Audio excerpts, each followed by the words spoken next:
Hello everyone, welcome to the session. दोस्तों, real exam में उतरने से पहले उस रियल एग्जाम की प्रैक्टिस घर पे करना बहुत ज़रूरी है।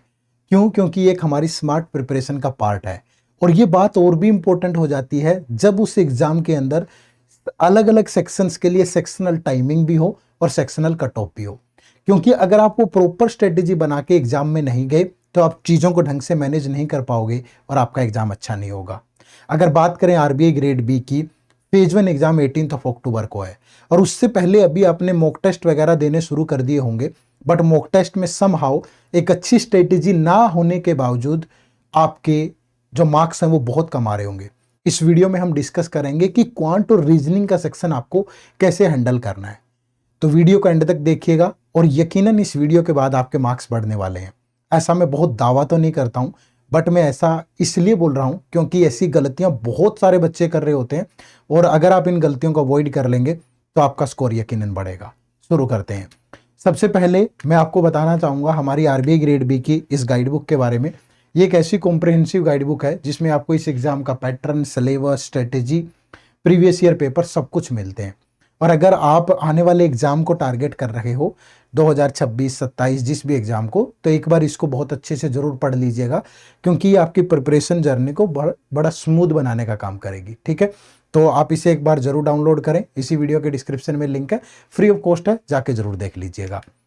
दोस्तों, जब भी हम कोई भी मॉक टेस्ट अटेम्प्ट करें, ठीक है, उस मॉक टेस्ट के 3 फेजेज होते हैं। जैसे एग्जाम है, एग्जाम के भी 3 फेजेज होते हैं। कौन से फेज हैं? एक बिफोर एग्जाम, एक on the day of exam और एक आफ्टर एग्जाम। ये क्यों जरूरी है? ऐसे ही मैं ये सारी कहानी आपको मॉक टेस्ट के लिए बता रहा हूं। आप मॉक टेस्ट को ऐसा लेके चलिए कि मेरा रियल एग्जाम है। देखो, इंपॉर्टेंट है तीनों के तीनों हिस्से। सबसे पहले जब भी आप कोई मॉक टेस्ट अटेम्प्ट करते हो उससे पहले हमें किन बातों का ध्यान रखना है, दूसरा ड्यूरिंग द टेस्ट किन बातों का ध्यान रखना, और तीसरा आफ्टर द टेस्ट 3 बातों का ध्यान रखना है। अगर आपने इन तीनों को कर लिया ना, आपका पक्का स्कोर बढ़ेगा। अब क्या है, सबसे पहले समझो बिफोर मॉक टेस्ट। देखो, बिफोर मॉक टेस्ट आपको सबसे पहले क्या करना है, सिमुलेट द रियल एग्जाम। आपको ये पता है कि RBI grade B phase 1 exam 2 shift में होता है, सेम डे। एक मॉर्निंग शिफ्ट होती है और एक इवनिंग शिफ्ट होती है। जहां तक मुझे पता है, या मैं भी गलत भी हो सकता हूं, थोड़ा आप चेक कर लीजिएगा। यहाँ पे जो मॉर्निंग शिफ्ट होती है, आई थिंक वो 9:30 से 11:30 AM होती है।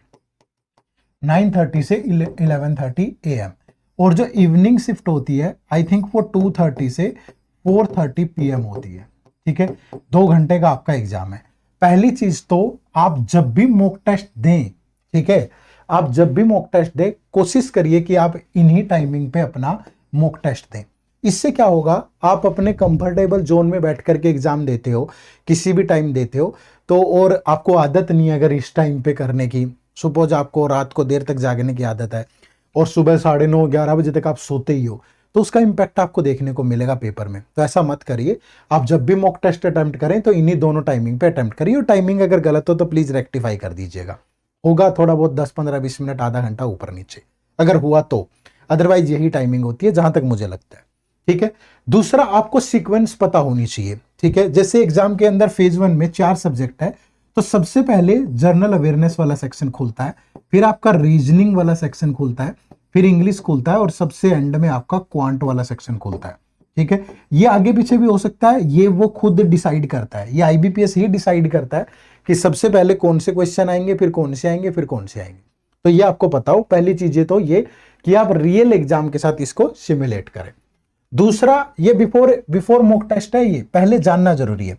दूसरा, be clear about sectional timing, कि हर एक की सेक्शनल टाइमिंग आपको पता हो। जैसे जीए के लिए आपको 25 मिनट मिलते हैं, ठीक है, आपको रीजनिंग के लिए 45 मिनट मिलते हैं एग्जाम में, और इंग्लिश के लिए 25 मिनट मिलते हैं, और क्वांट के लिए भी 25 मिनट मिलते हैं। मतलब ये 3 सेक्शन 20-25 तो 75, और ये 45 तो 120। तो टोटल 200 क्वेश्चन है आपके, जिसके लिए 120 मिनट आपको मिलते हैं। ठीक है, मैं उम्मीद करूंगा ये बातें आपकी थोड़ा वैल्यू एडिशन का काम करेंगे। जिन बच्चों को थोड़ा डाउट होगा वो दूर करेंगे। ठीक है भाई, बात पता कर पाए? चलिए, और ये आईबीपीएस डिसाइड करता है, ये आगे पीछे हो सकते हैं सेक्शंस। ठीक है, कोई पहले हो सकता है क्वांट दे दे फिर रीजनिंग, वो उसकी मर्जी है, और ये टाइमिंग भी उसकी मर्जी है, बट आमतौर पे नॉर्मली यही होता है। तीसरा, आपको अपना टारगेट सेट करना है ठीक है, कि कितने अटेम्प्ट करने हैं आपको, कितनी एक्यूरेसी रखनी है। ठीक है, ये आपको पहले से ही निर्धारित कर लेना है। और अगर आप मुझसे पूछो कि कितना होना चाहिए क्वांट और रीजनिंग में, वो मैं बता देता हूं। तो ये चीज आप ध्यान रखें, बिफोर मॉक टेस्ट आपको इसी टाइम पे देना है।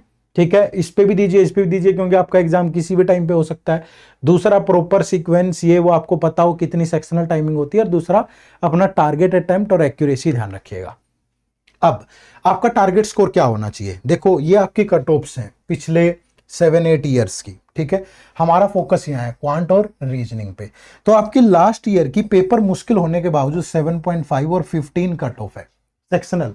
अगर इतना स्कोर नहीं आया था तो आप फेज 2 के लिए अप्लाई नहीं कर क्वालिफाई नहीं कर पाए थे। ठीक है, तो आपको अपना जो टारगेट स्कोर है ये ध्यान रखिएगा, क्वांट और रीजनिंग।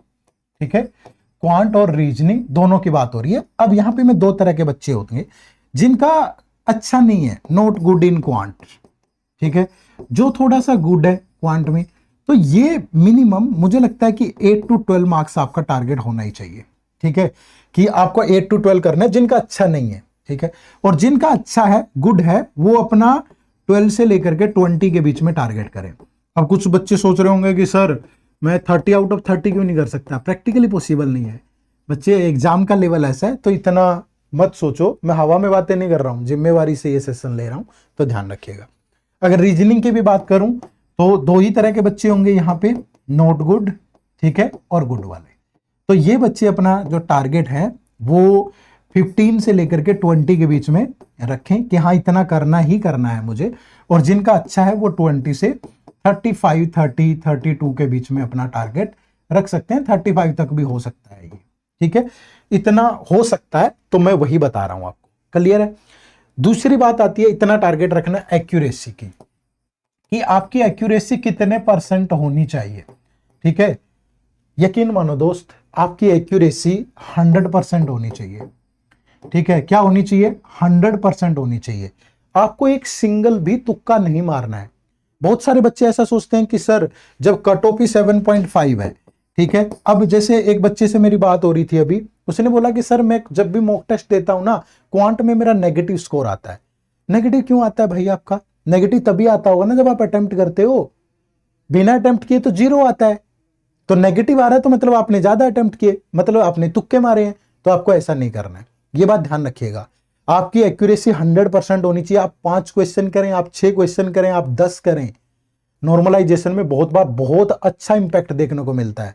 2024 में शिफ्ट 1 में ऐसा हुआ, एक बच्चे के क्वांट में 4 नंबर है, बाद में पता चला 4 ही क्वेश्चन करके आया था, नॉर्मलाइजेशन के बाद स्कोर बढ़ के 8 हो गया, 9 हो गया। तो तुक्का नहीं मारना, एक्यूरेसी 100% रखनी है। ठीक है, तो बिफोर एग्जाम ये चीजें सबको समझ में आ गई। इन्हीं टाइम पे देना है, अपना प्रॉपर सीक्वेंस वगैरह ध्यान रखो, सेक्शनल टाइमिंग वगैरह क्लियर होनी चाहिए, और सेट टारगेट और ये वो। और दूसरा, अब ड्यूरिंग द एग्जाम क्या करना है, अब ये स्ट्रेटेजी पहले बनानी पड़ेगी ड्यूरिंग द एग्जाम वाली, बट मैं बता रहा हूं। ठीक है, कि ड्यूरिंग टेस्ट क्या करें। अब सबसे पहले जैसे क्वांट है, कि क्वांट में टोटल 30 क्वेश्चन है, 30 मार्क्स के हैं, और 25 मिनट आपको मिलेंगे। ठीक है, अब आपको क्या करना है, आपको ये जो यहां खेल गया ना, वही सबसे बढ़िया कर पाएगा। इस 25 मिनट का बेस्ट यूज करना है आप। और वो कैसे कर सकते हैं आप, जैसे देखो, आप इस 25 मिनट को यहां 3 पार्ट में ब्रेक कर लें। ये पहले 10 मिनट है, फिर ये 11 to 20 मिनट है, फिर ये 21 to 25 मिनट है। पहले 10 मिनट में आपको डीआई के क्वेश्चन अवॉइड करने हैं। ठीक है, बहुत बार क्या होता है कि एक सामने डीआई देखा, पहला ही क्वेश्चन, और हमने अटेम्प्ट करना शुरू कर दिया, 3-4 मिनट खराब कर दिया, पता चला यार ये तो सोल्व ही नहीं होगा, और आपके 3-4 मिनट बर्बाद हो गए, और दिमाग पे प्रेशर बढ़ना शुरू हो जाएगा, वो गलत हो जाएगा। तो ये ध्यान रखो कि पहले डीआई के क्वेश्चन अवॉइड करिए पहले 10 मिनट, कोई भी मल्टीपल स्टेटमेंट वाला क्वेश्चन मत करिए, और जो भी आपने टॉपिक पढ़े ही नहीं है, जैसे सपोज आप ये डिसाइड करके गए हो कि यार मैंने तो ये 10 ही टॉपिक पढ़े हैं, उन्हीं में से क्वेश्चन अटेम्प्ट करूंगा, तो ऐसा कोई क्वेश्चन पहले 10 मिनट में बिल्कुल ट्राई मत करो जो उन 10 टॉपिक में से नहीं है जो आपने पढ़े थे। ठीक है, तो ये अवॉइड करना है। फिर करना क्या है, करना है आपको सबसे पहले फोकस ऑन सिंपल क्वेश्चन, जैसे number series, quadratic equation, arithmetic का कोई भी टॉपिक है, ठीक है भाई, उसके क्वेश्चन। मल्टीपल स्टेटमेंट वाले नहीं, ध्यान रखना, जैसे क्वांटिटी 1 क्वांटिटी 2 है वो कर लो, डाटा सफिशिएंसी में 2 ही स्टेटमेंट है वो कर लो, मतलब सिंपल क्वेश्चन। और डीआई का क्वेश्चन जैसे 1 to 5 DI का क्वेश्चन है, सीधा 6 क्वेश्चन पे जंप मार दो, पढ़ो भी मत पहले 10 मिनट में, और सिर्फ वही टॉपिक करो जो आपने पढ़े हुए हैं, और सेलेक्टिव रखना अपने आप को, ठीक है, कहीं फंसना मत, उलझना मत। मैंने बोला कि नंबर सीरीज का क्वेश्चन करना ही है, अब नंबर सीरीज के 3 क्वेश्चन है, आपने क्या किया, ये हो गया, ये हो गया, तीसरा क्वेश्चन हो नहीं रहा, 3-4 मिनट से लगे हुए हैं, नहीं, do not take it on ego. अपनी ईगो घर पे रख के जाइए पेपर में, ठीक है, आपके पास यही 25 मिनट है, इसमें जो दमखम दिखा सकते हो दिखा दो, अपनी ईगो घर पे रखना भैया, वहां काम नहीं आएगी। जो बेस्ट यूज करेगा, जो पेशेंसली हैंडल करेगा चीजों को, वही सफल होगा। तो पहले 10 मिनट में ये करना है। अगली 11 to 20 मिनट में पेपर में 3 DI पूछता है, ठीक है, 3 सेट ऑफ DI होते हैं पेपर में, उनमें से आप ये देख लो कि आपका कौन सा अच्छा है, पहले वही ट्राई करो। यार सपोज कई बार ऐसा भी होता है कि 3 DI थे, पहला DI में करने बैठा, 2 मिनट बाद पता चला कि यार ये तो मुश्किल होगा ही नहीं, तो तब भी आपके पास 8 मिनट है, अगला DI हो जाएगा। 7-8 मिनट में कैसा भी DI हो, अगर आप पढ़ के गए हो तो हो जाता है, ठीक है। तो एक DI यहां जरूर अटेम्प्ट करें, 2 भी कर सकते हैं, और कोई बच्चा अगर भैया पढ़ के ही सिर्फ DI गया है तो वो यहीं से DI करना शुरू कर दे, समझ रहे हो। ये स्ट्रेटेजी एक सजेशन है, अंतिम सत्य नहीं है, ये बात ध्यान रखिएगा। उसके बाद 1 या 2 DI आप यहां पे जरूर करें, फिर यहां ट्राई द रिमेनिंग क्वेश्चन, जो बचे हुए हैं, जो भी आपको लगता है वो करें। अगर DI 5-6 मिनट में हो जाता है, 6-7 में, फिर बाकी ट्राई करना शुरू कर दें, ये वो। बट ये ध्यान रखें कि पहले 15-17 मिनट बहुत वाइजली यूज करने हैं आपको, ठीक है। ये कहानी है, और ईगो पे नहीं लेना, कोई भी तुक्का नहीं मारना, ठीक है। आपकी एक्यूरेसी 100% होनी चाहिए, जो भी हो, और इनको मॉक टेस्ट में यूज करो, तभी एग्जाम में कर पाओगे। क्लियर है भैया। चलो उसके बाद रीजनिंग सेक्शन की बात करें। अब रीजनिंग में आपके पास कितने क्वेश्चन होंगे, 60 क्वेश्चन, 60 मार्क्स के होंगे, और यहां 45 मिनट मिलेगी, और इस 45 मिनट को हमने 3 पार्ट में डिवाइड कर लिया। पहले 15 मिनट में क्या करना है आपको, avoid sitting arrangement and puzzle question, ठीक है। कोई भी सिटिंग अरेंजमेंट और पजल का क्वेश्चन दिखे आपको, जैसे पहली पजल है 1 to 5, सीधा 6 क्वेश्चन पे जंप मार दो। उसके बाद अवॉइड क्रिटिकल रीजनिंग क्वेश्चन। देखो आप सोच रहे होंगे सर ये क्रिटिकल रीजनिंग क्यों अवॉइड करना, क्या होता है ना, एग्जाम के टाइम प्रेशर होता है, हम लॉजिकली सोच ही नहीं पाते हैं इन क्वेश्चंस को, हम बायस्ड होकर सोचते हैं, और गलती होने के चांसेस बहुत सारे हैं। मैं तो ये बोलूंगा पेपर में क्रिटिकल रीजनिंग के क्वेश्चन वही बच्चा अटेम्प्ट करे जिसका या तो 100% पूरा होल्ड है, किसी क्वेश्चन में लगता है कि यार यही आंसर है पक्का, ठीक है, 200% श्योर हो, या फिर आपकी कट ऑफ नहीं निकल रही, मजबूरी है, करने ही पड़ेंगे, अदरवाइज आप अवॉइड करें तो सही रहेगा। तीसरा, अवॉइड अनटच्ड टॉपिक, जो टॉपिक नहीं पढ़ा वो यहां नहीं करना, ये डोंट में है। करना क्या है, focus on simple question, syllogism, inequality, direction, blood relation, coding decoding, machine input output, ये क्वेश्चन पहले ट्राई करो। अब ऐसा भी हो सकता है कि एक ब्लड रिलेशन का क्वेश्चन है, साथ में पूरी सीटिंग अरेंजमेंट भी दे रखी है, अवॉइड कर लो उसे, ठीक है। मतलब यहां जैसे मैंने यहां बोला था, ये पहले 10 मिनट में आपका टारगेट हो कि 5-6 क्वेश्चन हो जाएं। जब स्कोर दिखता है ना यार सामने 5-6, तो ऐसा लगता है कि यार अभी तो बहुत टाइम है, 15 मिनट हो रहा है, 5-6 हो गए, कट ऑफ तो निकली गई है, ठीक है। और वो ढूंढ लोगे, 5-7 सवाल 30 में से ऐसे होंगे यहां जो आराम से हो सकते हैं। सेम यहां भी है, अगर टोटल 60 क्वेश्चन है तो उसमें से 10-12 क्वेश्चन ऐसे होते हैं जो इजीली हो सकते हैं। तो आपका टारगेट होना चाहिए कि पहले 15 मिनट में 10-12 क्वेश्चंस को ढूंढ भी लूं और बना लूं। क्लियर है। आपको सेलेक्टिव रहना है यहां, और अपने नॉन टॉपिक्स पे ही रहना है, ठीक है। उसके बाद अगली 16 से 30 मिनट पे क्या करिए, एटलीस्ट 1 या 2 सेट ऑफ पजल करिएगा या अरेंजमेंट। अब आप में से हो सकता है कि कुछ बच्चे सिटिंग अरेंजमेंट और पजल करके ही नहीं गए हैं, मैं बोल रहा हूं अभी टाइम है। आप क्या करो, इसी चैनल पे हमने एक छोटी सी वीडियो बना रखी है, short important type of sitting arrangement और पजल, वही ट्रेंडिंग में है, सिर्फ वो टाइप के कर जाओ आप। यार 15 मिनट लगा के तो एक तो कर ही लोगे, एक भी हुआ तो 5 क्वेश्चन होंगे, और मैं मानता हूं इंपॉर्टेंट में से 2-3 मिलेंगी आपको पक्का। अगर टोटल 6 सेट आ रहे हैं इनके, तो 2-3 तो वही पक्का मिलेंगी, ये मेरा एक्सपीरियंस है। तो वो कर लो, और यहां पे कम से कम 1 या 2 तो जरूर अटेम्प्ट करना, और उसके बाद लास्ट के 15 मिनट जो बच जाए उसमें जो रिमेनिंग क्वेश्चन है वो ट्राई करिए। दूसरा, यही कहानी यहां भी लागू होती है, ईगो पे नहीं लेना, तुक्का नहीं मारना, ये बात ध्यान रखना। बहुत पेशेंसली चीजों को हैंडल करना है, अगर आप ऐसा करते हो तो कर पाओगे। और ये घर पे ट्राई करो, घर पे मॉक टेस्ट देते हुए ट्राई करो, तभी रियल एग्जाम में इसको आप लागू कर पाओगे, अदरवाइज नहीं कर पाओगे। कम से कम 3-4 टेस्ट ऐसे इसी सीक्वेंस पे ऐसे करके देने हैं आपको। प्रॉपर आपको पता होना चाहिए कि मुझे कौन से टॉपिक है, यहाँ पहले 10 मिनट में अटेम्प्ट करने हैं, फिर यहाँ क्या करना है अगली 10 मिनट, फिर 5 मिनट क्या करना है, यहाँ 15 मिनट में क्या करना है, यहाँ 15 में। उंगलियों पे होना चाहिए आपके सारा कुछ। क्लियर है? चलिए, इसके बाद फिर आफ्टर टेस्ट क्या करना है? आफ्टर टेस्ट आपको एनालाइज करना है थोरोली।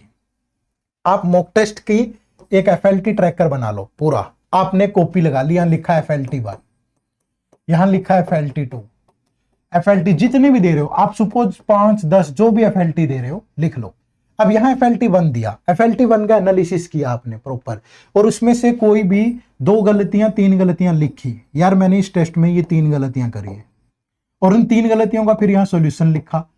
ठीक है, अब वो गलतियां क्या हो सकती हैं? गलतियां ये हो सकती हैं जैसे पहले कि मैंने तुक्के ज्यादा मार दिए, तो यहां लिखो कि अगली बार से मैं तुक्के नहीं मारूंगा, एक्यूरेसी रखूंगा अपनी। दूसरी गलती मैंने ये कर दी कि मेरी सीक्वेंस गड़बड़ हो गई थी, मैंने अननेसेसरी कहीं पे टाइम वेस्ट किया, फिर लिखो यहां कि ये टाइम आगे मैं वेस्ट नहीं करूंगा, मेरी ये सीक्वेंस रहेगी। तीसरा ऐसा हो सकता है कि यार ये टॉपिक बार बार आ रहा है और मैं इसके क्वेश्चन कर नहीं पा रहा हूं, तो पहले वो टॉपिक पढ़ो फिर आगे बढ़ो, अगर वो इंपॉर्टेंट है तो। अगर ऐसा करके आपने एक टेस्ट से 2-3 गलतियां ठीक करी, आगे 2-3 गलतियां, मतलब 2-3 नंबर का इजाफा होता जा रहा है, तो 10 टेस्ट तक तो यार 20 नंबर का फर्क पड़ जाएगा। मतलब प्रॉपर एनालिसिस करना बहुत जरूरी है। क्या आता है, अटेम्प्ट क्या करना है, क्या छोड़ना है, सब इंपॉर्टेंट है। मेरी बात को समझ पाए? तो तीनों फेजेस का ध्यान रखिएगा। मैं रिपीट कर देता हूं।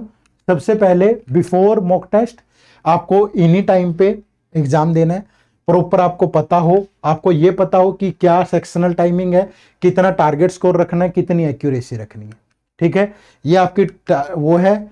मैंने यहाँ पे गुड अटेम्प्ट्स भी बता दिए हैं, कौन कितना टारगेट कर सकता है, एक्यूरेसी भी बता दी है, ड्यूरिंग द टेस्ट आपको कैसे अटेम्प्ट करना है ये भी बता दिया है, और आफ्टर टेस्ट आपको क्या करना है ये भी बता दिया है। ठीक है, अब इसके अलावा मुझे नहीं लगता कि कहानी में कुछ बचा है। अगर आप ऐसे करोगे तो यकीनन आपका मार्क्स इंक्रीज होगा। हाँ, एक चीज बची है कि सर अच्छे टेस्ट कहाँ मिलेंगे, तो अच्छे टेस्ट आपको यहाँ पे मिलेंगे। ये हमारी RBI ग्रेड AB एग्जाम की टेस्ट सीरीज है, जिसमें फेज 1 और फेज 2 के टेस्ट आपको मिल जाएंगे, चैप्टर वाइज भी, सेक्शनल भी, फुल लेंथ भी, करंट अफेयर के भी डिटेल्ड एक्सप्लेनेशन होती है, और फेज 2 वगैरह की सुपर मेंटर्स द्वारा इवेल्युएशन भी होती है। इसी वीडियो के डिस्क्रिप्शन में टेस्ट सीरीज का लिंक है, जाके ज्वाइन कर लो। या फिर एक काम और कर सकते हो, सिंपली गूगल पे जाओ। ठीक है, गूगल पे जाओगे, लिखना edutap.in, तो ये हमारी वेबसाइट ओपन होगी। यहाँ कोर्सेज पे गए, कोर्सेज पे जाओगे तो आपको यहाँ RBI ग्रेड भी कोर्सेज दिखेगा। ये हमारे डिफरेंट कोर्सेज हैं। ठीक है, ये डिफरेंट कोर्सेज हैं। यहाँ सिंगल पे अगर मैं जाऊँ, ये देखो, ये हमारी अल्टीमेट करंट अफेयर की टेस्ट सीरीज है। ठीक है, ये हमारा RBI और बैंकिंग का महापैक है। उसके बाद फिर आप देखोगे ये फेज 1 फेज 2 का क्रैश कोर्स है, ये QRB बैच है। ठीक है, ये हमारी फेज 1 की टेस्ट सीरीज है, अकेले फेज 1 की। और ये हमारी RBI नाबार्ड से भी सबका स्टार्टर पैक है, और ये सिल्वर कोर्स है। ये हमारी फेज 1 और फेज 2 की टेस्ट सीरीज है। तो जो भी आपको सही लगे उसी में एनरोल कर लो, है ना, प्रॉपर, और इसी के अकॉर्डिंग आपको अपना टेस्ट देना है। अगर ये वीडियो आपको अच्छी लगी ना, एक कमेंट करके जरूर बताना। बड़ी मेहनत से चीजें बनाते हैं, आपके कमेंट हमारी मेहनत का थोड़ा बहुत फल दे सकते हैं। तो प्लीज लाइक करिए वीडियो को, कमेंट करिए, चैनल पे नए हो तो सब्सक्राइब जरूर कर लीजिएगा। आप सबसे मुलाकात होती रहेगी। आप सबका बहुत बहुत शुक्रिया। Thank you very much. जय हिंद, जय भारत।